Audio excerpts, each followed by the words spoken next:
go into the project of uprising, of immediate revolution. The conditions for this, of course, were not present nearly anywhere, but it also was accompanied by a rejection of any alliances with moderate or reform tendencies. This meant an open war against social democracy, which of course had catastrophic consequences, particularly in Germany, where the divisions between the communists and the social democrats can be certainly counted among the reasons for the success of the Nazis in 1933.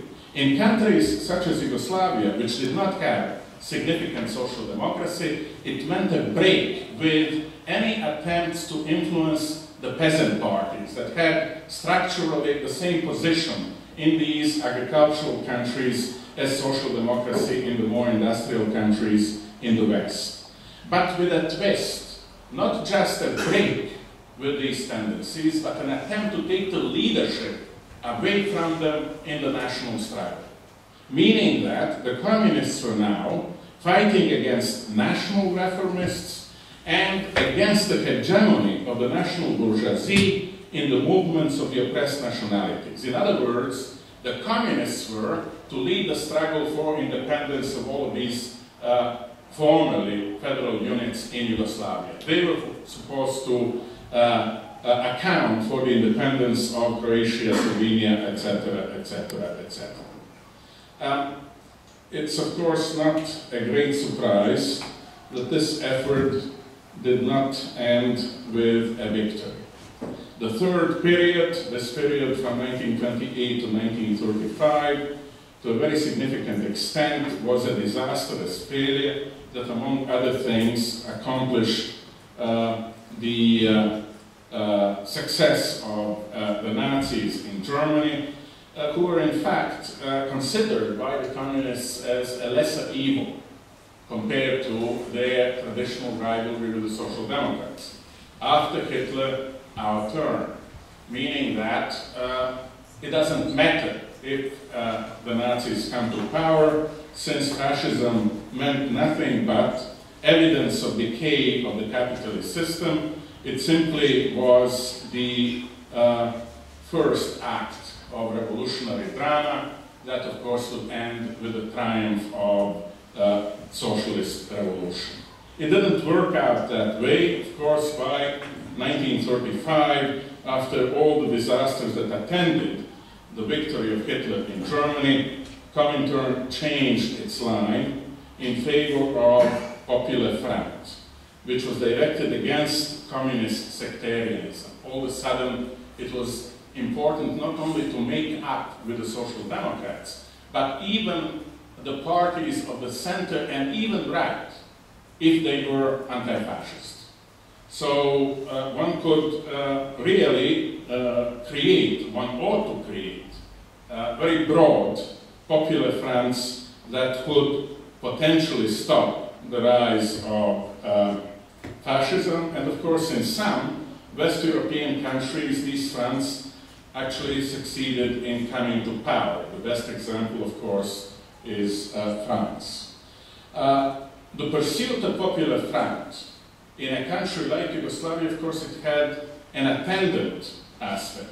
It was not just the end of sectarianism against, for example, the Croat Peasant Party, which was the object of communist attacks from 1928 to 1935. But it also meant the end of operations against the Yugoslav state. We have seen that the communists started out in 1919 as centralists. By 1925, they became federalists. By 1928, they became separatists. Now, they were going back to the federalist solution. All of a sudden, it was terribly important to maintain Yugoslavia, because Yugoslavia, as wobbly as it was, and as unfair as it was to its various constituent nationalities, could be seen in some contexts as part of a defensive system against the German, against the fascist penetration of Eastern Europe. the policy, not just of the Communist International, but more importantly of the Soviet state, changed radically in 1935. The Soviet Union now changed the attitude toward the League of Nations. France, which of course was attacked as the pillar of imperialism in the 1920s, now became an ally, and so on and so on. All of a sudden, it was no longer useful to rattle the unstable Yugoslav house as well. Ultimately, the Soviet Union and Yugoslavia would establish diplomatic relations, although this would be the last country in Eastern Europe to take this step. The policy of federalism, the policy of Popular Front, was championed particularly by the General Secretary of the Communist Party, Milan Gorkic, who was at the helm of the party in mid-1930s. The story of Gorkic is terribly interesting in its own right. All that I would like to add on it in this context is that as a typical exemplar of the Popular Front policies of the Communist International, he truly was interested in broadening communist influence in areas where it never previously existed. He is the one who approached various representatives of the nationalist establishment in Belgrade in order to draw them into a policy that previously was simply unthinkable, because Soviet Russia was seen as a state that betrayed all the traditional values that were shared between the old Serbian establishment and, of course, Tsarist Russia. Gorkic, in his pursuit of the Popular Front, very frequently went beyond what was permitted from the point of view of Moscow.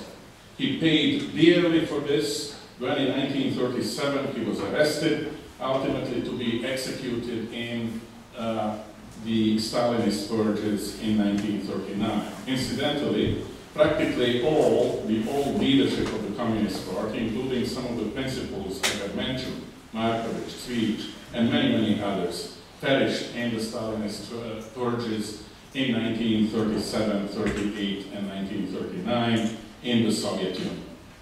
This was an opportunity for the new leader, who emerged as the mandator of the Communist International in 1937, who in 1939 was confirmed as the new General Secretary. Needless to say, I'm talking about Tito. What Tito did was to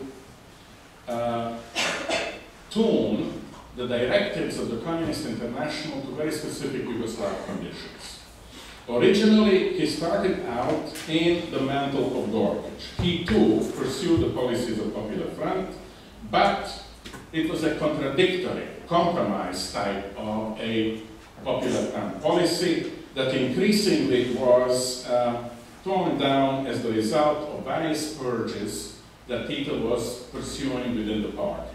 I do not have time to develop this issue. Sufficient to say that the consequences of some of these purges left a very long mark on history of Yugoslav communism. For example, the conflict with Krleža and the more open type of intellectual model that existed within the party before these Titoist purges. On the other hand, as soon as the Soviet Union signed the non-aggression pact with Germany in 1939, Tito was very quick to adapt the policy of the Yugoslav party to the Comintern directives, and he pursued very sectarian policy from 1939 to the beginning of the war against the Soviet Union in 1941. One of the aspects of this sectarian policy is that the Communist Party, with relish, attacked an attempt to create some sort of a middling solution to the nationality question in Yugoslavia in 1939, when the government of Dragiša Cvetković entered into an agreement with